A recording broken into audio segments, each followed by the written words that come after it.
अभी कल ही आपने एक बहुत ही दिलचस्प खबर सुनी कि राज्यसभा में आम आदमी पार्टी के 10 में से 7 लोगों ने ये तय कर लिया कि हम भाजपा के साथ मर्ज करेंगे। अब शायद ना भाजपा को और ना इन 7 लोगों को संविधान की ज्यादा समझ तो मुझे लगती नहीं, क्योंकि इनको खुद नहीं पता होगा कि मर्जर का मतलब क्या है। इतना इनको पता है कि किस तरह से किसी को खरीदना है, किस तरह से लोभ देना है, इस पे तो उनकी पूरी जानकारी है। लेकिन संविधान के मुताबिक ये सही है या गलत है, असंवैधानिक है या नहीं, मैं समझता हूं कि ना इनको मालूम है, ना भाजपा को मालूम है, ना उन लोगों को जो इसमें सहमति देंगे। अब मैं आपको मर्जर की बात बता दूं। पहले तो आपको मालूम है कि हिंदुस्तान में 1985 में 10th शेड्यूल लागू हुआ।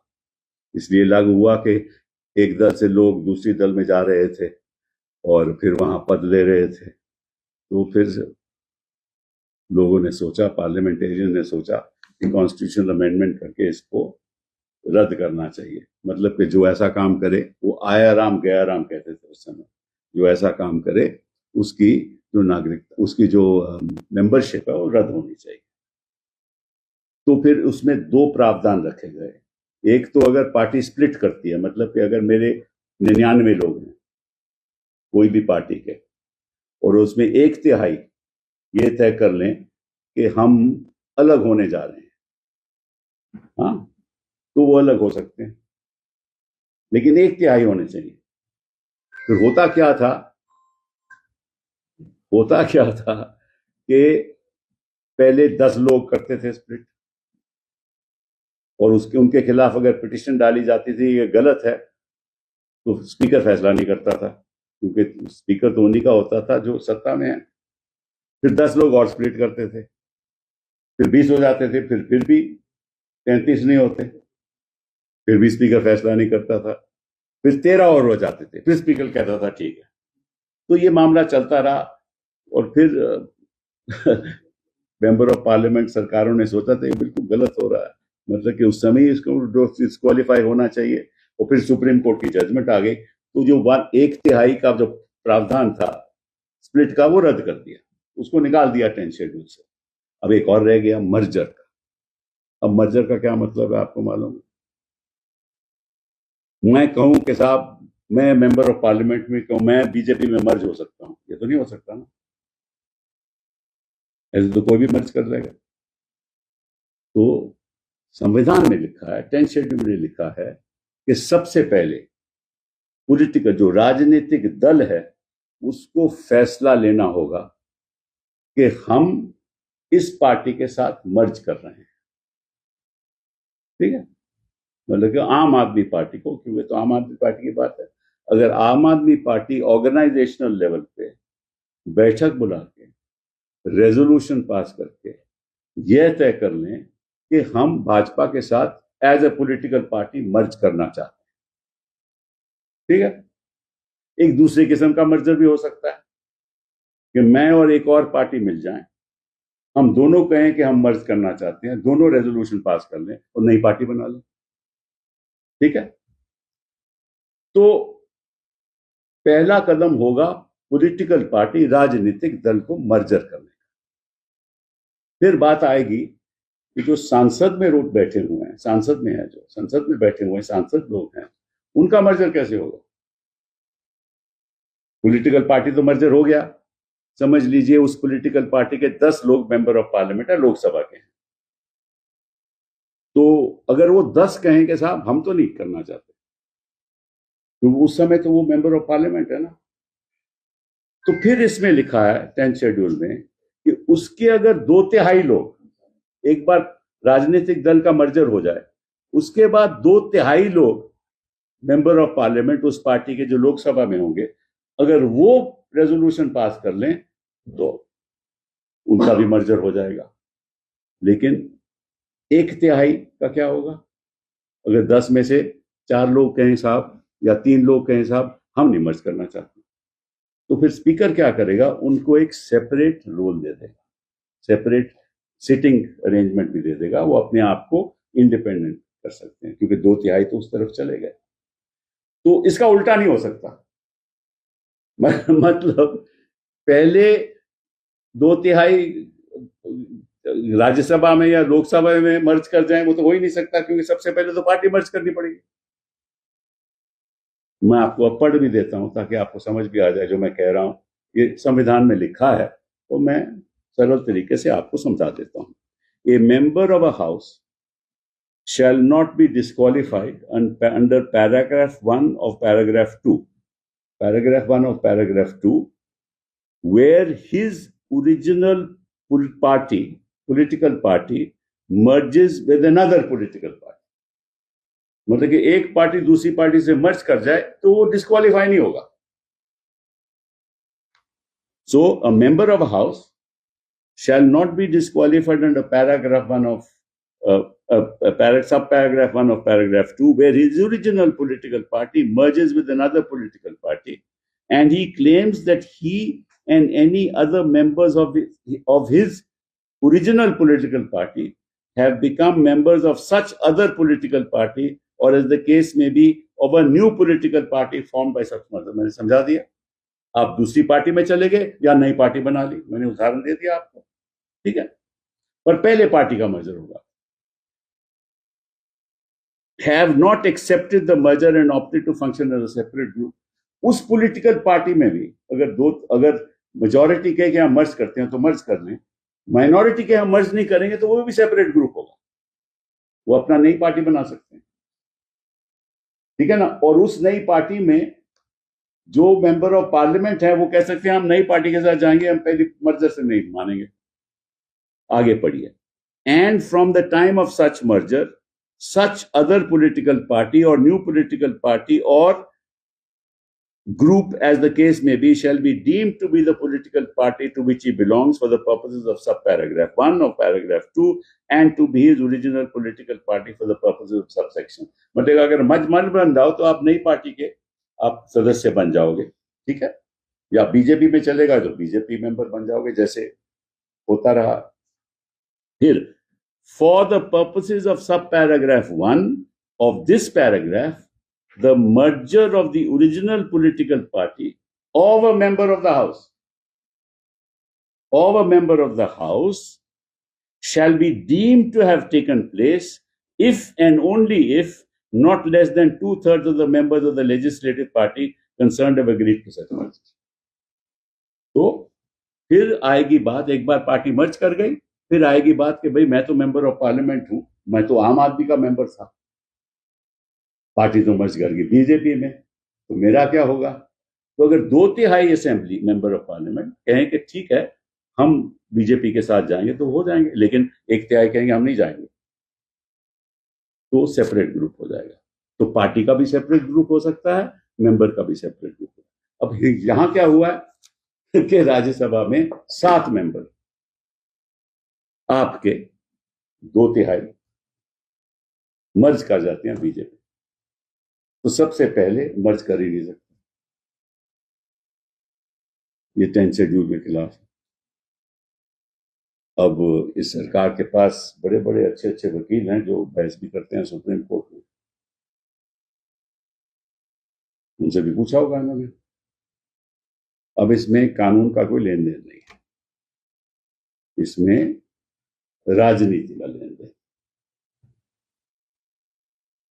भाजपा की सारी राजनीति आज उस मुकाम पे है जहां हर असंवैधानिक काम हिंदुस्तान के इतिहास में जो कभी नहीं हुआ 2014 के बाद हुआ।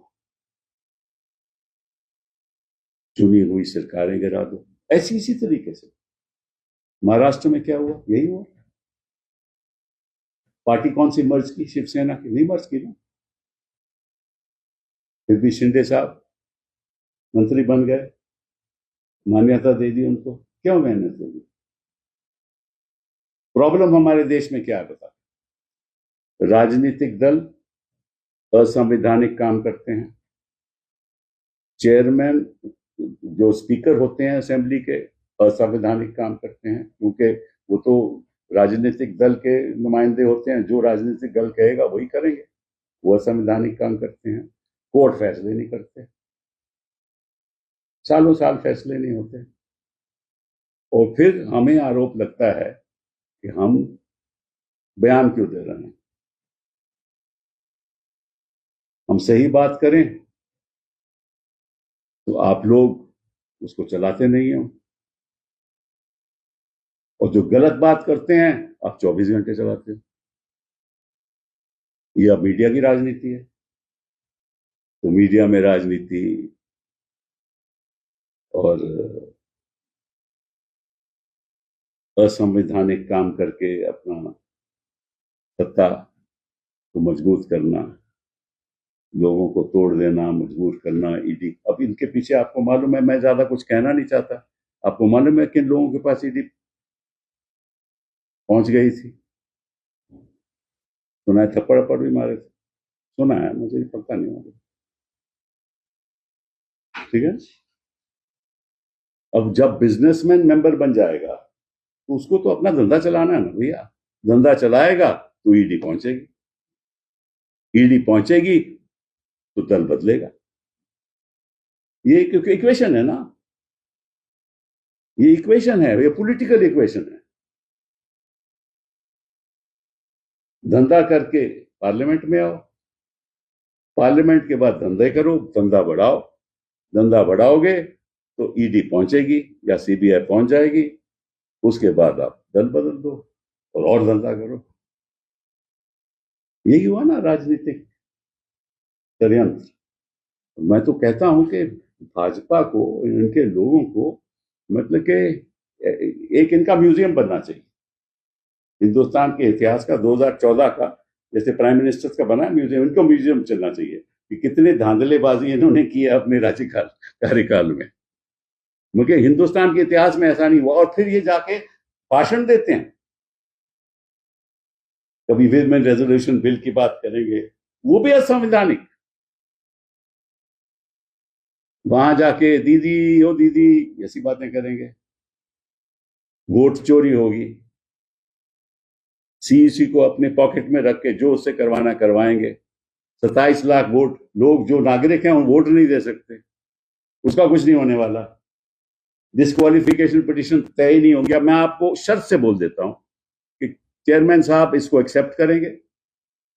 हम पहले तो हम तो खैर, मैं तो इंडिपेंडेंट मेंबर ऑफ पार्लियामेंट हूं, अपने आपके लोग इस पे डिस्क्वालिफिकेशन पिटीशन फाइल करेंगे।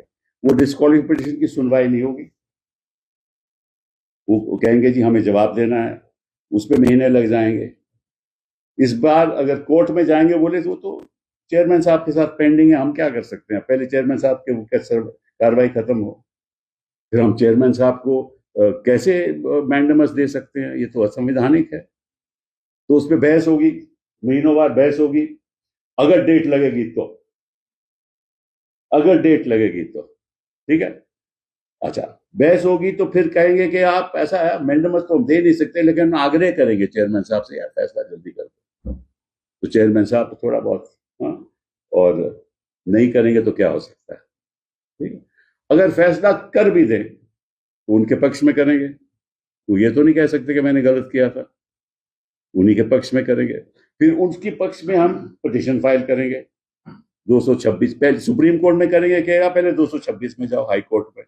हाई कोर्ट में जाएंगे तो वो कहेंगे कि हमें 6 हफ्ते का जवाब चाहिए, 6 हफ्ते का जवाब चाहिए। उसके बाद कहेंगे कि यार ये बड़ा इंपॉर्टेंट मामला है, हम इसको जरूर सुनेंगे। वो सुनवाई कभी होगी नहीं, वो महीनों भर सुनवाई नहीं होगी।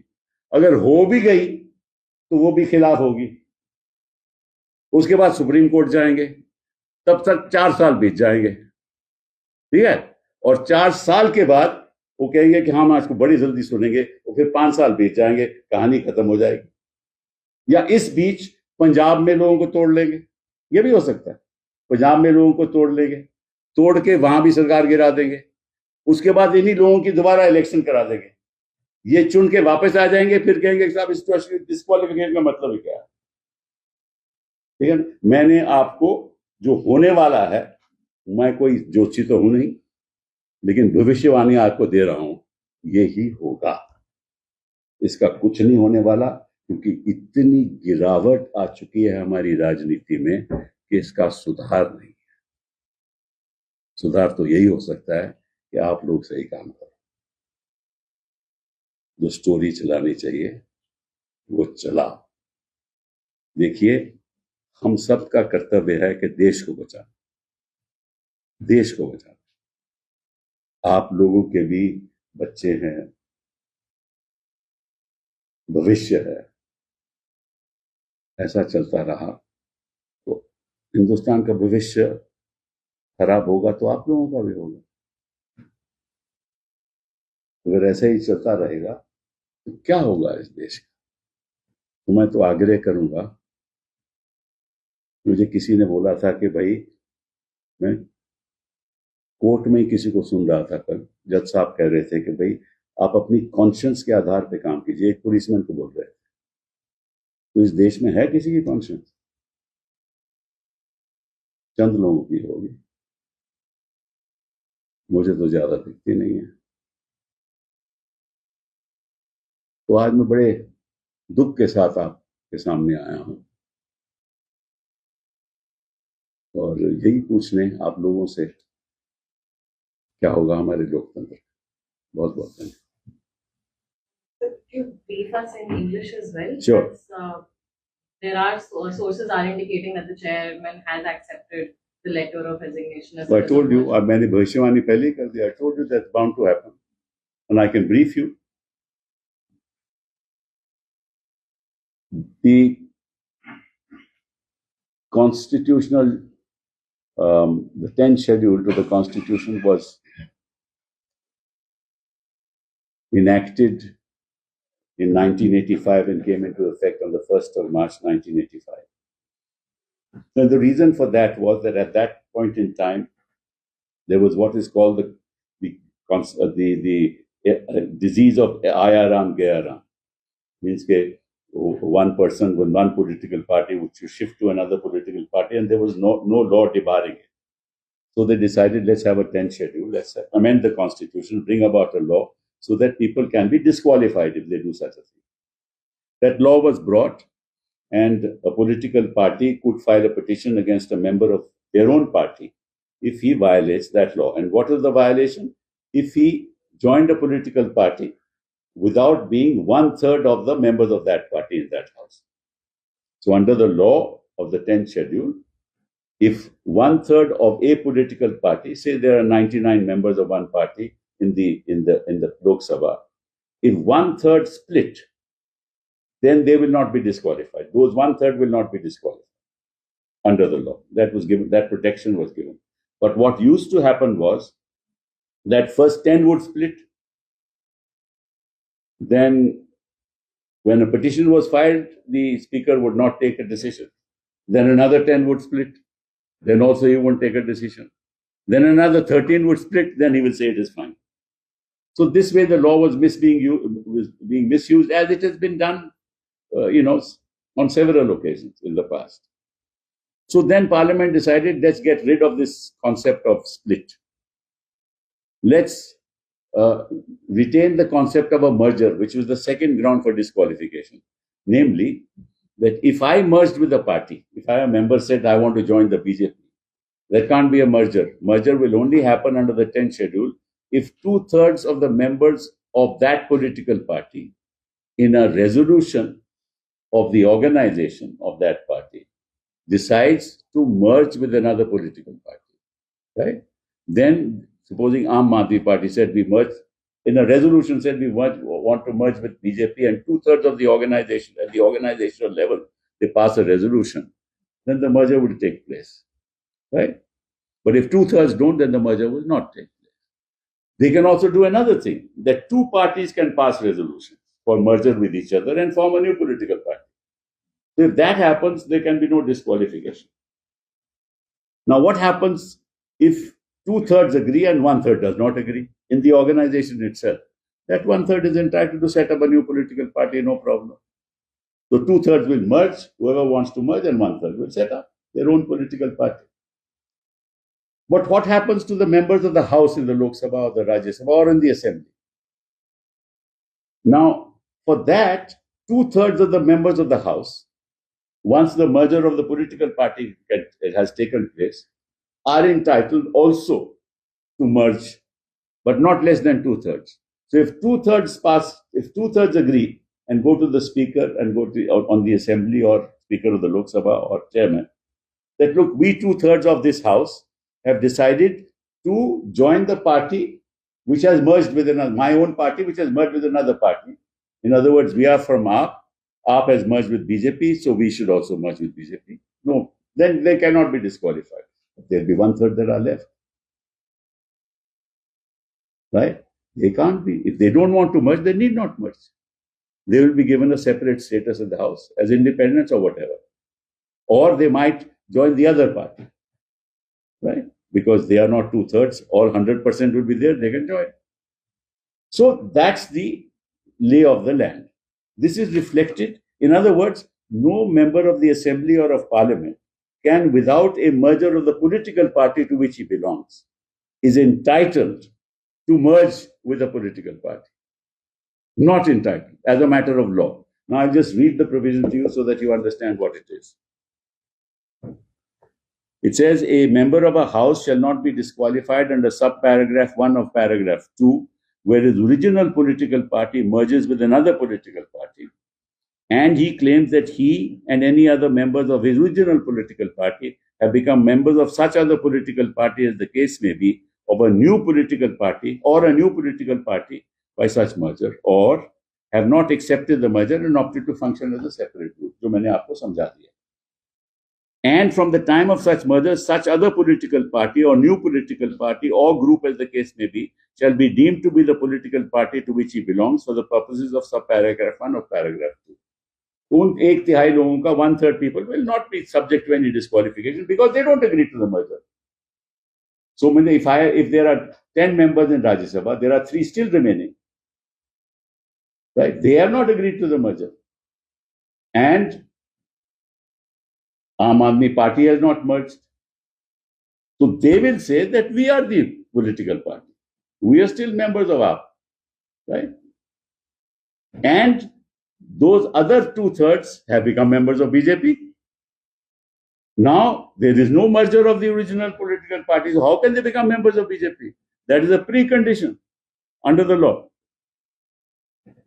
So for the purposes of subparagraph 1 of this paragraph, the merger of the original political party of a member of the House shall be deemed to have taken place if and only if not less than 2/3 of the members of the legislative party concerned have agreed to such merger. So this comes after the political merger of the political party. So the fact of the matter is that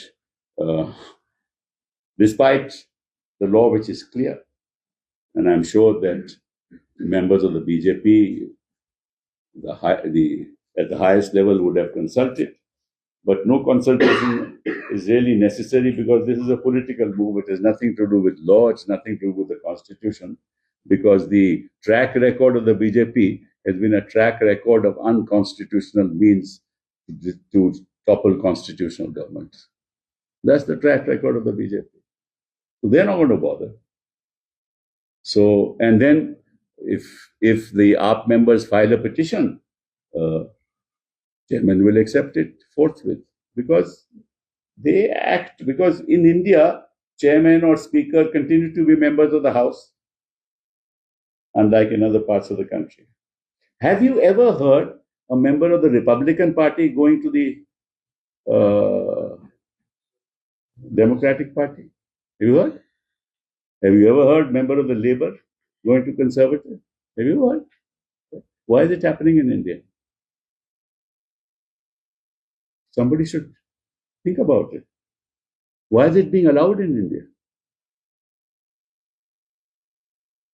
It's a very sad state of affairs, no? Then you can, for the purposes of a loaf of power, or for other reasons, you switch. Now, of course, there is a far more insidious thing that is happening. Some of these people are businessmen. They have come here for reasons that are obvious, right? Now they are going for reasons that are obvious. Well, what will happen to them? Some of them, I believe one of them was slapped around also. ED reached, right? Two of the others also, ED was keen to do justice to them. As you know, ED always does justice to the opponents in this country, right? So ED reached, and then they say, okay, now we have to continue with our business. So they will join the other political party. They have no choice in the matter. This is happening around all over the place. Because there is no level playing field in this country anymore. And even if you file a petition and the chairman will accept, what will you do? You will ask the chairman to decide the matter quickly. He won't decide it. He will give time to the others. Then some of them will say, we want to lead evidence. Then that will go on. Then he will not decide the matter. You go to court, you go to the Supreme Court, they'll say, no, you go to High Court. You go to High Court, they'll say, okay, we'll issue notice. Notice will be issued. The other side will say, we'll take 6 weeks' time. In the meantime, a year would have passed.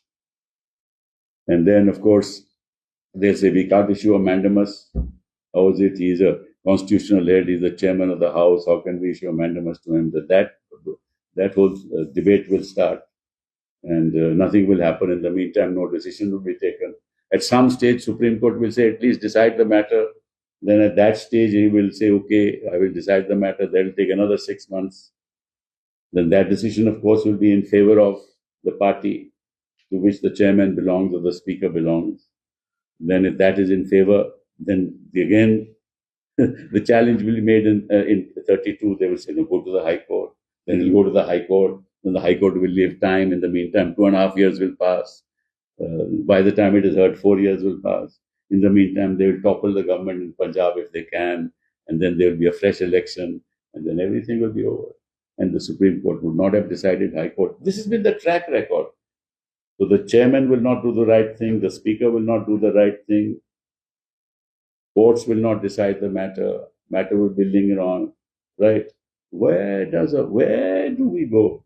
A citizen can't go anywhere, right? And then we hear people from the court saying people should act according to their conscience. Where is the conscience of people in this country, especially of people who are holding high positions and who use institutions like the Election Commission and institutions like the ED and the CBI for their partisan political ends? Where is the conscience of this country? This country is losing its soul. Forget about conscience. As a nation, we are losing our soul. I mean, somebody outside this country can dare to say to this country that this is a hellhole. And the Prime Minister of India doesn't respond. Can you imagine? We are a 140 crore country. And which guru cannot respond? I mean, you cannot respond to a president of the United States telling that India is a hellhole. You don't have that kind of courage.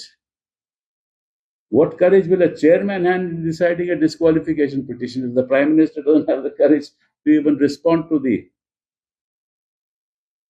President Trump on this? You keep quiet.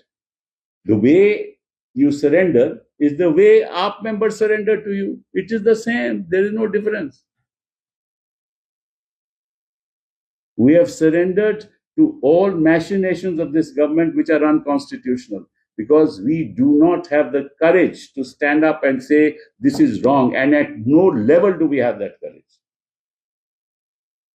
Petitions lie for years in courts without being decided. Anyway, it's a sad day. It's a sad day for you also, because ultimately, who are the ones who can stand up and say no? The media and the court. Nobody else. Citizen doesn't have the power, doesn't have the capacity to fight the establishment. But where we are and where we are going is when the history of this court, the history of this country will be written. These will be the darkest days. I hope at the end of the tunnel we see some light. Thank you very much. Sir वो ज्ञानेश कुमार जी पे जो impeachment के लिए क्या? ज्ञानेश कुमार जी, हाँ हाँ, impeachment होनी चाहिए, एक बार दो बार नहीं, जब जब भी मौका मिला होनी चाहिए।